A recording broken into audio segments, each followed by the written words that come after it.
රිදෙන්න commerce daily dose number 5 එක තමයි අපි මේ සම්බන්ධ වෙලා ඉන්නේ. හොඳයි. අපි ප්‍රශ්න ගණනාවක් මේ වෙනකොට සාකච්ඡා කරලායි තියෙන්නේ 2016 O level කොමස් පේපර් එකේ.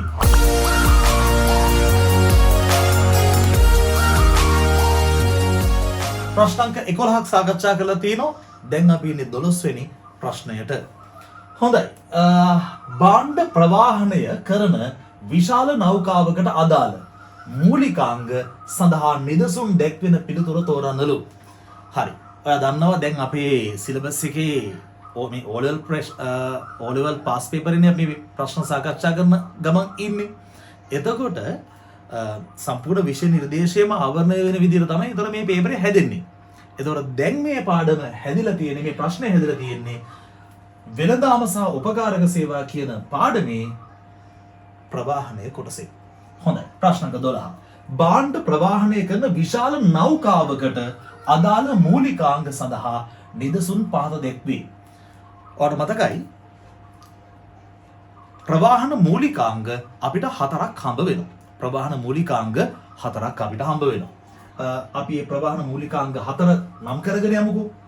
ප්‍රවාහන මූලිකාංග 4 අංක 1 අපි කියනවා මාර්ගය. අංක 2 අපි කියනවා මාධ්‍ය. එක මාර්ගය, දෙක මාධ්‍ය. අංක 3 අපි කියනවා බලය. මාර්ගය, මාධ්‍ය, බලය. අංක 4 අපි කියනවා පර්යන්තය කියලා. මාර්ගය, මාධ්‍ය, බලය සහ පර්යන්තය. එතකොට මේක ගැන සරල අදහසක් අපි ගත්තොත් මාර්ගය කියලා කියන්නේ හැමතිස්සෙම ප්‍රවාහනය සඳහා යොදා ගන්න පාරවල් වලට. මාධ්‍ය කියලා කියන්නේ හැමතිස්සෙම පුතේ ඒ ප්‍රවාහනය සඳහා යොදා ගන්න වාහන වලට.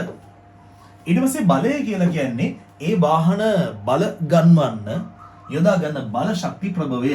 බල ශක්තිය ඉන්ධන වර්ගය. පර්යන්තය කියලා කියන්නේ පුතේ හැමතිස්සෙම ඒ වාහන වලට නැවැත්වීම සඳහා යොදා ගන්න නැවතුම්පල. හරිම ලේසි. ප්‍රවාහන මූලිකාංග 4යි.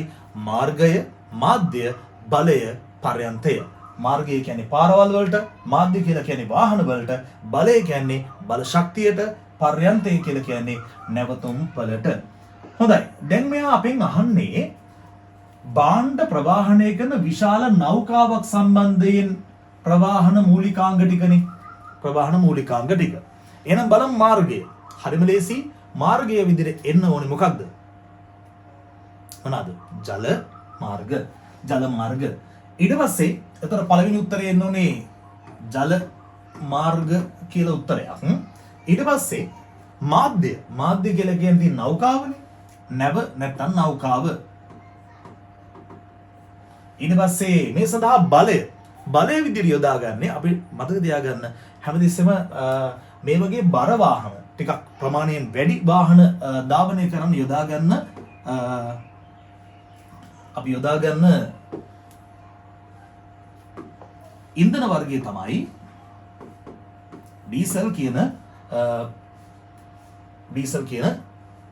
බල ශක්තිය. ඊට පස්සේ පර්යන්තය හරිම ලේසි නෞකාවක් නිසා පර්යන්තයට එන්න ඕනේ වරාය කියන පිළිතුර. එහෙනම් බලමු මෙන්න මෙවැනි දේවල් අන්තර්ගත වෙන පිළිතුරක් තියනවද කියලා. බලමු පළවෙනි එක වරාය. ඒක හරි. ගුවන් මාර්ග ඒක ඇලනම් වැරදි. ඩීසල් ඒක හරි. ඒ වුණාට ගුවන් මාර්ග කියන එක ගැලපෙන්නේ නැහැ. ඒ නිසා පළවෙනි උත්තරය අපිට අතාරින්න සිද්ධ වෙනවා. ප්‍රශ්න පිළිතුරු අංක 2 බලමු. ඩීසල් ගැලපෙනවා. වරාය හරි. මහා මාර්ග ඒක නම් ගැලපෙන්නේ නැහැ. ජල මාර්ග උත්තරේ හරි. ගුවන් තොටුපළ ඒක වැරදි. ඒ නිසා ඉතුරු එක් කියවන දෙයක්වත් නැහැ. ඩීසල් ඒක හරි. ජල මාර්ග ඒකත් හරි. වරාය නිවැරදි පිළිතුරු අංක 4.